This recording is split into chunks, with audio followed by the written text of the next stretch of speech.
Olá, meus irmãozinhos, bom dia, boa tarde, boa noite, dependendo da hora em que vocês estão disponíveis para assistir essa nossa abordagem do ESD 1, já que estamos no módulo 7, pluralidade dos mundos habitados, formação dos mundos e da Terra.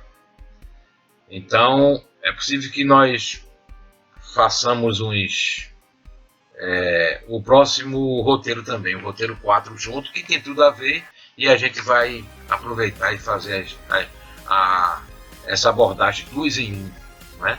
Vimos que existe o fluido cósmico universal, que é a matéria primordial de tudo. Vimos também que a ciência, aquela promessa que a gente fez, de trazer o que a ciência tem hoje em dia, para que nós possamos comparar, né?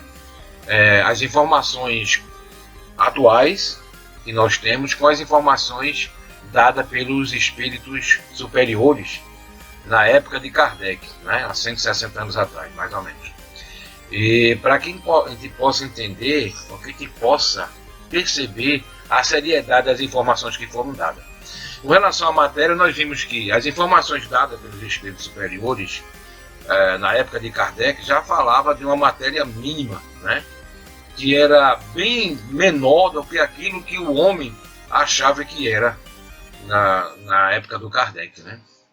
E para você ver, só hoje nós temos condições de saber as informações, de realmente constatar as informações que foram dadas naquela época, entendeu? Então, as duas menores partículas que se constitui a matéria, elas dispostam, na medida como elas se associam, elas geram uma força eletromagnética, e que a parte elétrica do átomo vai definir de que tipo de átomo é. Mas a rigor, toda a matéria do universo é formada pela matéria mínima igual a todos eles, né? De acordo com como essas minúsculas partículas estão se vibrando e se associando, é que difere as matérias. Mas aí, vimos que existe uma força, né? Uma energia, uma massa, que hoje a ciência diz que é a massa escura, a energia escura, que organiza todo o universo, e que nós chamamos com aquela matéria-prima onde tudo se origina, certo? Vimos também como é que é formada a matéria.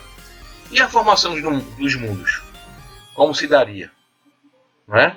Será que a gênese bíblica é que está correta? Achar que o mundo foi criado em 7 dias, aliás 6, né? Porque Deus descansou no 7º dia, né? E a civilização humana tinha apenas 10 mil anos, né? Juntando com os dois que tem, 12 mil anos depois de Cristo, né? Da Era Comum. Será que é isso mesmo? Né? Será que foi tudo criado assim? Hoje tem teólogos que defendem o criacionismo, que existe essa discussão entre quem defende o criacionismo e quem defende o evolucionismo, né? Que a Bíblia foi mal entendida. Que, na verdade, cada dia daquele, que eu acho que faz sentido, corresponde a uma era geológica da Terra, uma situação que a Terra passou. Não é um dia de 24 horas, como se pensava antes, né? É uma associação. Eu acho esse tipo de explicação até plausível. Mas o que o pessoal ainda não conseguiu ainda perceber, eu acho, né? Isso aí é a opinião minha, é que o criacionismo e o evolucionismo podem andar de mão dadas, sem problema nenhum.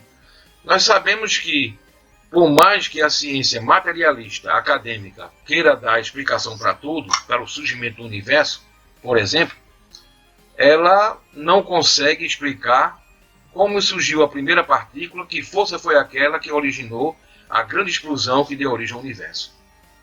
Não consegue explicar. Então, os ateus, que eu considero que a grande maioria é ateu, por não acreditar no Deus das religiões, como ele é apresentado, boa parte dele acredita que existe uma inteligência superior, né? Tamanha é o sincronismo da criação, o plano diretor que existe, né? Não é uma coisa aleatória, segue uma lógica. Então, como teria se formado os mundos? Segundo o nosso material, né, retirado do Livro dos Espíritos, da Gênese, etc., Allan Kardec assinala em O Livro dos Espíritos: o universo abrange a infinidade dos mundos que vemos e os que não vemos. Ainda tem esse detalhe, né? Um mundo em que a matéria é formada de uma matéria que não que foge aos nossos sentidos, né? Todos os astros que se movem no espaço, assim como os fluidos que o enchem. Diz-nos a razão, continua Kardec, não ser possível que o universo se tenha feito assim, e que, não podendo também ser obra do acaso, há de ser obra de Deus. Há de ser obra de uma inteligência superior, para aqueles que não querem falar no termo Deus, como se fosse um tabu, porque associa Deus ao criacionismo daquele Deus das religiões. Como, entretanto, teria Deus criado o universo? Allan Kardec, ouvindo os espíritos superiores,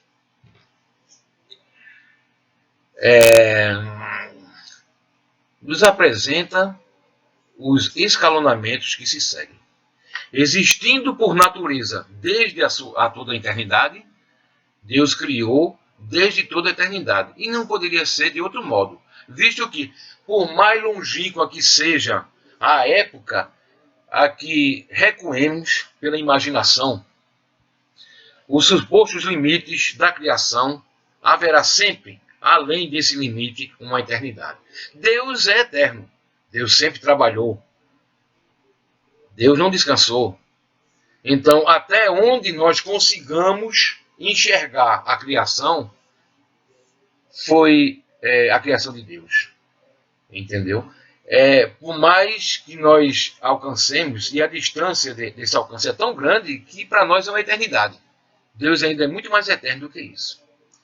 Durante todas as divinas hipóteses, volições infinitas teriam permanecido sepultadas em muitas letargias inativas e infecundas. Uma eternidade de morte aparente para o Pai eterno, que dá vida aos seres. Indiferentes para o verbo que o governa. De esterilidade fria e egoísta para o espírito de amor e vivificação. Seria, então, muita pretensão nossa achar que Deus, não a suprema sabedoria e inteligência, não teria um motivo principal para fazer a criação do jeito que foi criada. Mas ainda achar, como alguns acham, que nós somos o centro do universo. Nós humanos, nossa Terra, somos o centro do universo e somos a cereja do bolo, que é a mais deliciosa. Não é? Então, mediante todas essas conjecturas colocadas pelos espíritos superiores, que nos dão informação, por que são superiores? Porque eles tinham inteligência e informações superiores a nossas informações desde aquele tempo, inclusive as atuais. Por isso que eles são superiores. Detêm toda a sabedoria? Não. São perfeitos? Não. Mas são espíritos que têm conhecimento moral e intelectual superiores ao nosso. Por isso que é a doutrina dos espíritos, os espíritos que vieram trazer essas informações que foram codificadas pelo nosso querido Allan Kardec. Então, vamos fazer umas conjecturas, né? Vamos ver como é que isso pode se proceder em relação ao sistema, ao universo, né? A todo o universo. Veja bem, em termos comparativos, como poderia ter surgido o universo? Segundo as colocações modernas da nossa ciência, surgiu de uma grande explosão. Uma pequena partícula que, sob uma força, né, uma reação físico-química, que ainda é inexplicável para ele, provocou essa grande explosão que continua em expansão, que é o nosso universo, conforme nós veremos no nosso filmezinho de agora.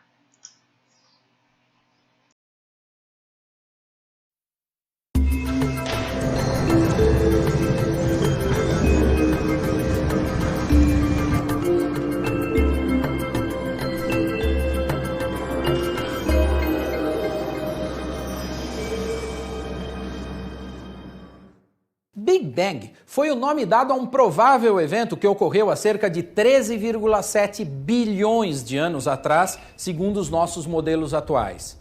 De um modo mais amplo, ele representa uma teoria que explica a origem e o desenvolvimento do universo. Apesar da expressão Big Bang ser traduzida como grande explosão, a coisa toda é um pouco mais complexa, porque o espaço e o tempo também surgiram nesse evento. A expansão do universo não se deu como uma explosão comum. Os primeiros instantes de existência do universo foram fundamentais para o seu desenvolvimento e ocorreram de uma maneira muitíssimo rápida para os nossos padrões de medidas de tempo. Logo depois do Big Bang, seguiu-se uma curta, mas significativa inflação com aumento rápido do tamanho do universo. Inicialmente, aconteceu uma era de radiações, seguida por uma era de dominação da matéria. O universo se expandiu e começou a resfriar, mas com 1/10 de segundo de existência, ele tinha ainda uma temperatura equivalente a 1 trilhão de graus. Foi a partir daqui que surgiram as partículas que resultaram depois nos átomos de hidrogênio e hélio. Já estávamos pelo 3º minuto de vida do universo. Depois disso, o resfriamento continuou e a rapidez das transformações diminuiu. Mas, com 380 mil anos de vida, a temperatura ainda era de milhares de graus. Um mapa das radiações desse período mostra como a energia se distribuiu de uma maneira relativamente homogênea. Os átomos formaram grandes massas gasosas e delas surgiram as primeiras estrelas, galáxias e as grandes estruturas do universo. O Sol, nosso planeta, e outros do nosso sistema solar só se formaram quando o universo tinha uns 9 bilhões de anos. Somos bem mais jovens do que o Big Bang. Os cientistas que lançaram a ideia do universo em expansão imaginaram que ele se transformava em ritmo constante desde o seu início. Em 1998, observações mostraram que essa expansão é acelerada, só explicada com a existência de um tipo de matéria e de energia chamadas até agora de matéria e energia escuras. Não temos certeza de que a teoria do Big Bang seja verdadeira ou definitiva. Há outras teorias em discussão, com argumentos e experimentos sendo realizados que podem alterar os caminhos da ciência. Nossa existência corresponde a frações diminutas do tempo na evolução do universo. E o máximo que podemos fazer é arranhar os bilhões de anos de herança que temos e ainda continuarmos a nos perguntar de onde viemos e para onde vamos afinal. Há cerca de 14 bilhões de anos atrás, um minúsculo grão de matéria, muito quente e mais denso do que qualquer coisa que você possa imaginar, dava início à expansão do universo. Uma partícula que continha toda a matéria necessária foi compactada nesse minúsculo grão, chamado singularidade. Uma zona que desafia nossa compreensão atual da física e nos faz questionar como um minúsculo ponto menor do que um átomo poderia conter densidade e energia inimagináveis, capazes de criar tudo o que existe, desde galáxias e toda a complexidade da vida aqui na Terra. E se essa singularidade existiu, quem a criou? Questões como esta que tentaremos abordar neste vídeo.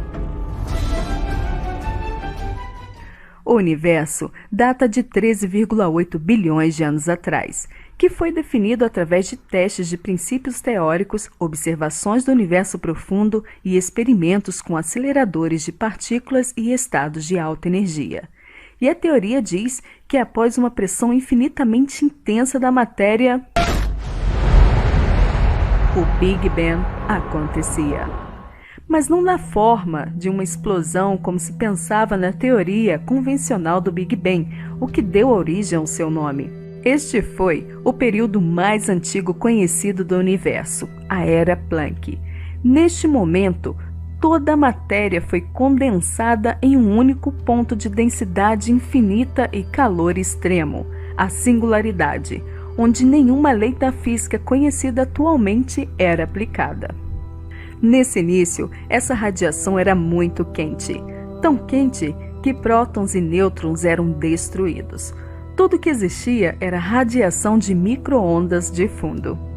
E após o término do período planckiano, o universo entrou em uma fase inflacionária, onde ele ganharia tamanho em um curto período de tempo. E à medida que o universo se expandia, o plasma esfriava, até que fosse possível aos elétrons combinarem-se com os núcleos atômicos de hidrogênio e hélio para formarem átomos.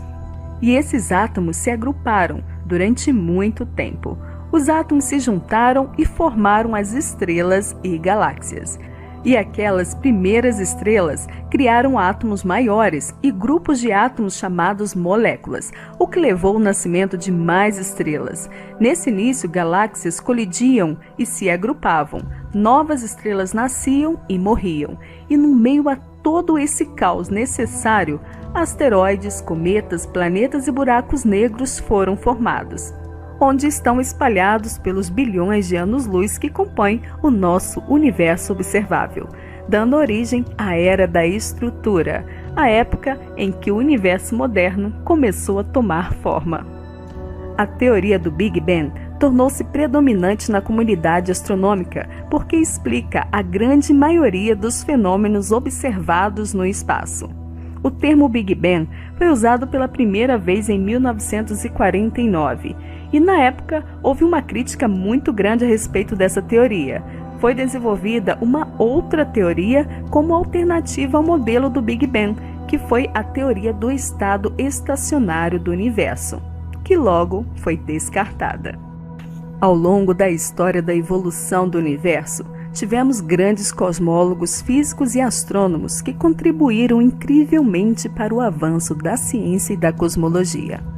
A cosmologia do Big Bang surgiu originalmente da teoria geral da relatividade de Einstein, em 1915. Logo, Alexander Friedman publicou seus estudos que constituíam em soluções das equações da relatividade geral de Einstein, aplicadas ao universo, que conhecemos como o princípio cosmológico, o que forneceu grandes evidências de um universo em expansão e as bases teóricas para os modelos do Big Bang. Tivemos em 1927 Georges Lemaitre, que propôs uma das teorias mais importantes da história, que é a hipótese do átomo primordial. Ele se baseou nos estudos de Vesto Slipher, que foi um dos pioneiros a medir a velocidade radial de uma galáxia e a existência de gás e poeira no meio interestelar. Lemaitre também usou a teoria da relatividade de Einstein, que através de seus estudos percebeu que realmente o universo estava em expansão e que essa expansão teria se originado a partir de um ponto onde toda a matéria estava concentrada. Ed Van Hubble publicou seus estudos de que o desvio para o vermelho na luz proveniente de galáxias distantes é proporcional à sua distância, confirmando efetivamente a previsão de Lemaitre de um universo em expansão. Sabemos que a lei de Hubble é atualmente considerada a primeira base de observação para a expansão do universo, que hoje serve como uma das evidências mais citadas em apoio ao modelo do Big Bang. Mas se realmente aconteceu o Big Bang, provavelmente ele deva ter deixado para trás um sinal, uma radiação que deveria estar espalhado pelo universo. E foi isso que George Gamow previu em 1948, onde descobriu que existe um sinal deixado pelo Big Bang, chamada cósmica de fundo de micro-ondas, o CMB, que é formado por micro-ondas e ondas de rádio. Mas as confirmações substanciais do Big Bang aconteceu mesmo em 1964, onde Arnold Pesias e Robert Wilson detectaram uma radiação de micro-ondas que preencheu todo o fundo no espaço. Eles perceberam ruídos isotrópicos, que são ruídos constantes encontrados em todas as direções. E em 1981, um cosmólogo chamado Alan Guth desenvolveu a teoria da inflação cósmica, que mostrou e explicou a rápida expansão que ocorreu nos primeiros momentos do universo e como essa expansão continua até os dias de hoje. A ideia do Big Bang foi extremamente controversa por muitas décadas, até que observações detalhadas do brilho remanescente daquela bola de fogo quente e precoce foram descobertas e medidas. Há duas peças-chave de evidência para a teoria do Big Bang, que são o desvio para o vermelho e a radiação do fundo cósmico de micro-ondas. Nas comprovações mais recentes, temos as duas missões da NASA que foram usadas para estudar a radiação cósmica de fundo. A primeira foi lançada em 1989, o Cosmic Background Explorer, o COBE, que foi o primeiro satélite construído dedicado à cosmologia e aos estudos da radiação cósmica de fundo.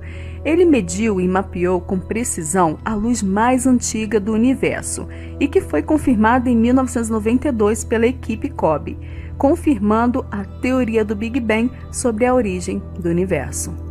Em 2001, a NASA também lançou o WMAP, que continuou com o legado do COBE e teve resultados incríveis durante seus 9 anos no espaço, que não só deu aos cientistas sua melhor visão desse brilho remanescente, mas também estabeleceu um modelo científico que descreve a história e a estrutura do universo.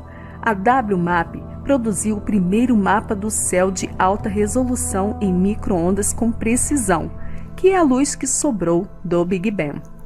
E este trabalho permitiu aos cientistas descobrir a idade do universo, que é de 13,7 bilhões de anos, mostrou que os átomos comuns constituem apenas 4,6% do universo e descobriu que a matéria escura é de 24% e que a energia escura constitui 71% do universo, o que faz que a taxa de expansão do universo acelere. Tivemos também a missão da ESA, a ESA Planck, que fez descobertas fundamentais para a compreensão da cosmologia moderna. Ela obteve resultados importantes na expansão do universo e descobriu que ele está expandindo um pouco mais lento do que se pensava anteriormente. Planck mostrou imagens do universo como ele era há 380 mil anos depois do Big Bang, os primeiros fótons que surgiram do cosmos e que viajaram em há 13 bilhões de anos até nós. Além desses dados, a Planck também forneceu um apoio à teoria da inflação, que é a teoria que descreve um período primitivo da expansão rápida do universo, onde as variações ou ondulações no CMB forneceram fortes apoios para a teoria do Big Bang. E através desses dados obtidos, a teoria é aceita e válida por muitos cientistas. Graças aos avanços dos telescópios, satélites e simulações de computadores, astrônomos e cosmólogos conseguiram obter uma melhor compreensão da idade do universo, conseguindo também medições bastante precisas de muitos dos parâmetros do modelo do Big Bang. Mas aí vem uma pergunta: a teoria do Big Bang é perfeita? Não. Isso porque ele não explica o que aconteceu antes do Big Bang. Apesar de terem provado a existência da matéria e energia escura, eles não sabem suas composições. Mas se tudo começou por uma singularidade, quem a criou? Uma força? Uma energia? Como tudo se organizou? Há tanta complexidade em cada coisa criada que nos foge a compreensão lógica. Cientistas tentam explicar com fórmulas matemáticas e com as leis da física o início de tudo. E conseguem, em parte. À medida que observamos a complexidade do cosmos, das partículas subatômicas, a matéria escura e energia escura, assim como toda a vida aqui na Terra, concluímos rapidamente que deva haver uma explicação mais satisfatória do que o acaso aleatório. Acho muito improvável que tal ordem tenha surgido do caos. Tem que haver algum princípio organizador, e uma causa inteligente pode ser a explicação que falta. E você, em que acredita? Então, meus irmãozinhos, podemos verificar como é que a ciência explica essa imensidão que é o nosso universo, né? Mas como é que fica a pluralidade dos mundos? A gente conseguiu, nas nossas pesquisas, e está aparecendo para vocês aí, um mapeamento em 3D, e ele foi feito em 2011, do universo. Cada pontinho colorido desse que você está vendo aí representa uma galáxia, né? Aí do ponto do lado direito, ou ponto superior, parece o globo terrestre, né? E até o ponto do lado direito, da esquerda para a direita, é o que nós podemos enxergar do universo. E até onde o ponto que o homem conseguiu enxergar no universo, ele dista, né, de um ponto para outro, em torno de 13,7 bilhões de anos. Esse cálculo tem uma margem de erro de 0,2%. É praticamente preciso. Então o universo já existe pelo que nós podemos enxergar há pelo menos praticamente 14 bilhões de anos. Se você for contar isso aí, 1, 2, 3, você termina a sua vida e não consegue contar. Para você ver como é imenso o universo. É imenso. A nossa Via Láctea, por exemplo, ele está na periferia ali do hemisfério sul, mais para a direita, quase no centro. A nossa Via Láctea, para vocês terem ideia, né? Então, e se formos comparar, em termos comparativos, a Via Láctea abriga qualquer coisa em torno de 250 bilhões de estrelas. 250 bilhões de estrelas, ou seja, de sóis, como o Sol. Entendeu? O número está até escrito aí para você ver quantos zeros não tem, como é grande, certo? E esses dados foram oferecidos por cientista e noticiado na Super Interessante de abril de 2016. Abril de 2016. A Via Láctea tem pelo menos 100, se formos fazer um cálculo, né? Um cálculo aproximado, só a nossa Via Láctea, só nossa galáxia, ele teria qualquer coisa em torno de 100 bilhões de planetas. 100 bilhões de planetas, né? E hoje os estudos mostram aqueles planetas que estão no giro de uma estrela, aqueles que poderiam ter a vida biológica do jeito que nós conhecemos. Eles estão naquela zona que pode apresentar vida, como nós conhecemos, né? Ou seja, não tão próximo da estrela, que seja tão quente que não possa ter vida, como é o caso do nosso Mercúrio, do nosso sistema solar, ou tão afastado, como se fosse depois de Marte, e pegasse aquela zona ali, que é a zona dos planetas gasosos, né? Que não pode ter vida, porque eles ficariam muito gelados, ou muito quente ou muito gelado. Só nessa faixa aí, identifica-se milhares de planetas. Não sei precisar agora, não lembro, mas é uma quantidade imensa de planetas que só na Via Láctea, em torno das estrelas que são observadas, há a possibilidade de vida biológica como nós conhecemos. Se a estrela for maior, já que o Sol é uma estrela de apenas quinta grandeza, se a estrela for maior, obviamente que essa faixa tem que ser mais afastada da estrela, né? Dessa órbita. Se for uma estrela menor, entendeu? Essa faixa em que eles calculam que possa ter vida biológica como nós conhecemos, ela fica mais próxima da estrela. E assim sucessivamente. Então na Via Láctea existe mais ou menos 100 bilhões de possibilidades de vida, né?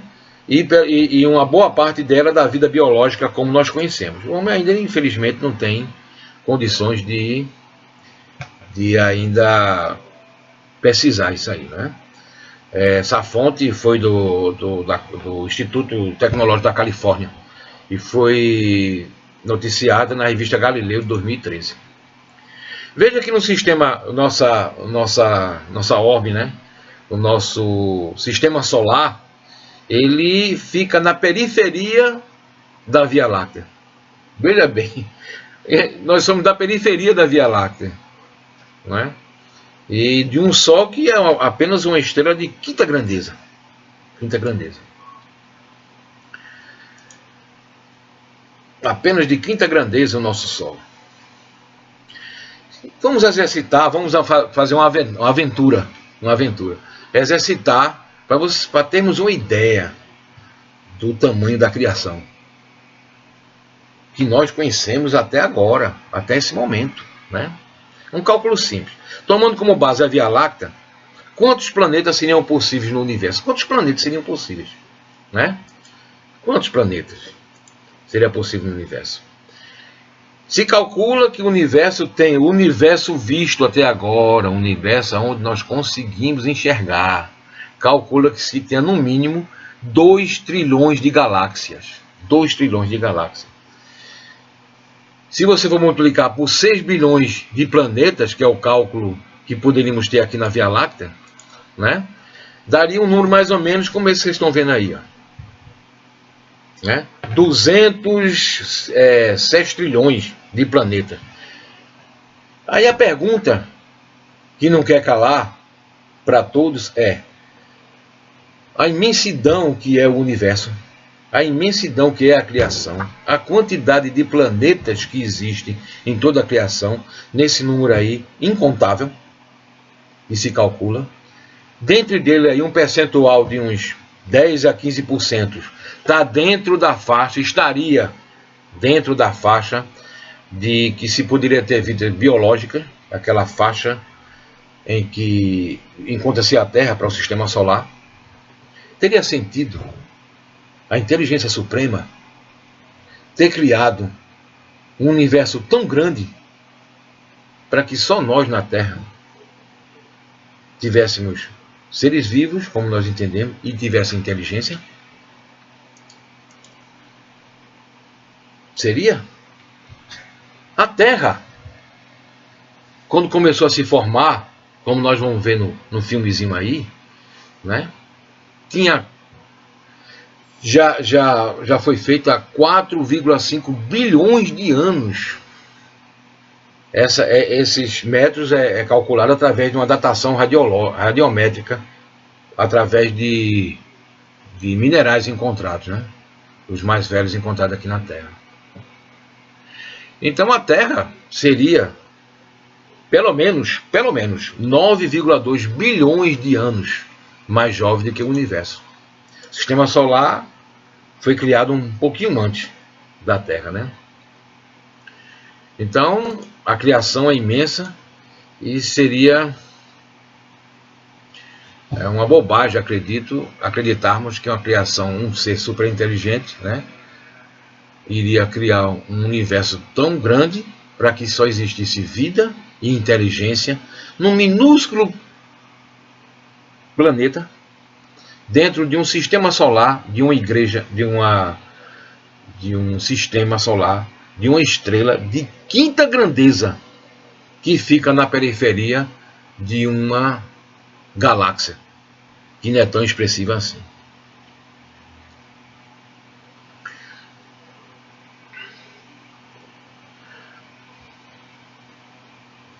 Então mas como isso, geologicamente falando, como a ciência explica o surgimento da Terra? Será que foi uma criação, como muita gente quer que literalmente tenha sido, né, como está escrito na Bíblia, ou passou por vários fenômenos geológicos, geográficos, para que chegássemos até onde chegamos, né? E com alguém administrando tudo isso aí, com alguém gerenciando, um espírito que tinha já capacidade, inteligência, moral e intelectual de fazer essa organização. As informações que nós temos que ele já era Jesus, né? E já cuida da nossa orbe desde o princípio. Então, vamos ver como é que isso foi, como isso aconteceu? Prontos para a aventura?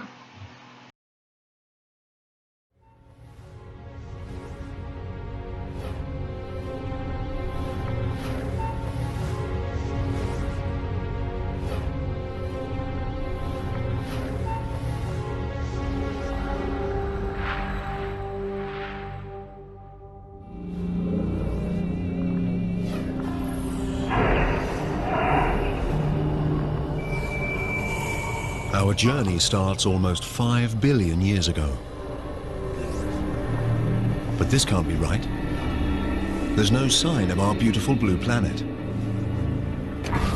Just a newborn star, our sun, surrounded by all this dust.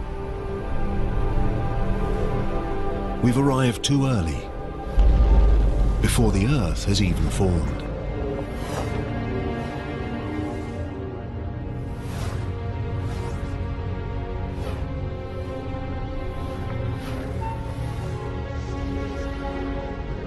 Speed up time, and we can see gravity pull the dust into tiny rocks. It hardly seems possible that something as complex as a planet is made from nothing more than dust and rocks.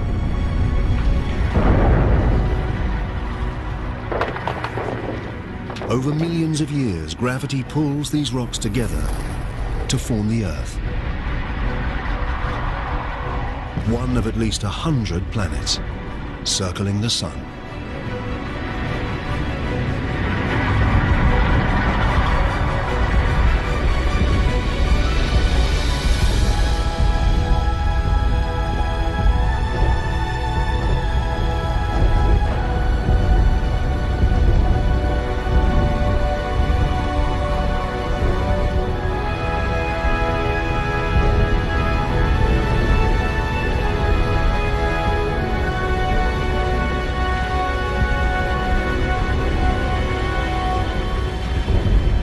But 4.54 billion years ago, our planet looks more like hell than home.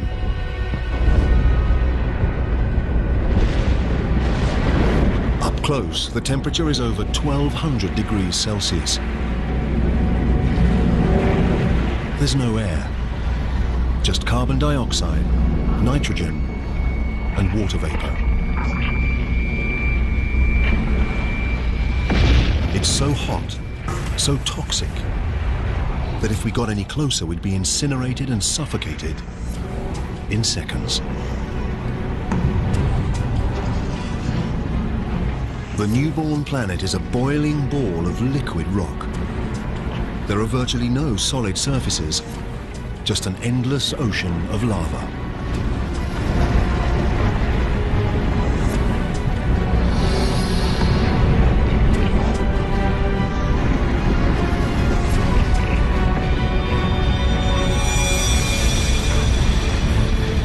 A young planet called Theia is heading straight for us. It's the size of Mars, and it's traveling at nearly 15 kilometers a second, 20 times faster than a bullet.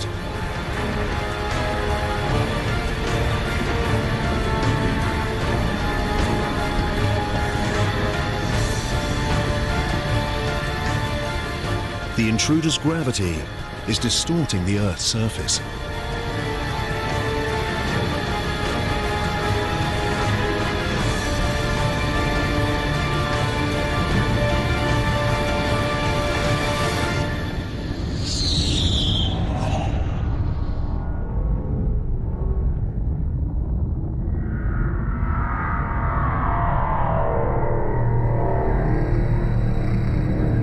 The blast wave races out around the planet. It's as though both young planets turn to liquid. Trillions of tons of debris blast out into space.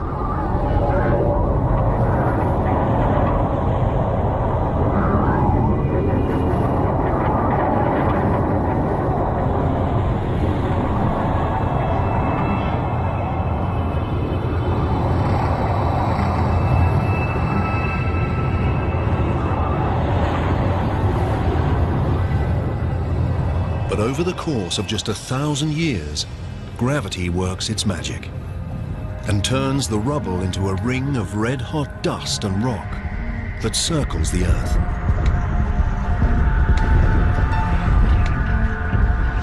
And now, from this ring a ball forms, over 3,000 kilometers wide.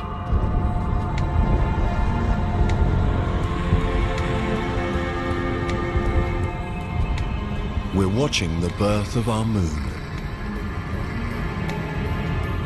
It's much closer than the moon we recognize, just 22,000 kilometers away, instead of about 400,000 kilometers.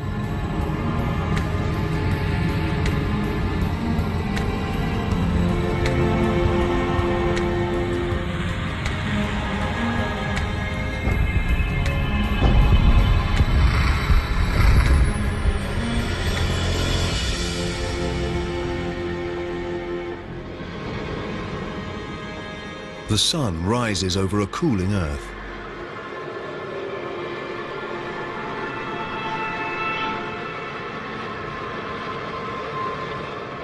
And sets just 3 hours after it rises.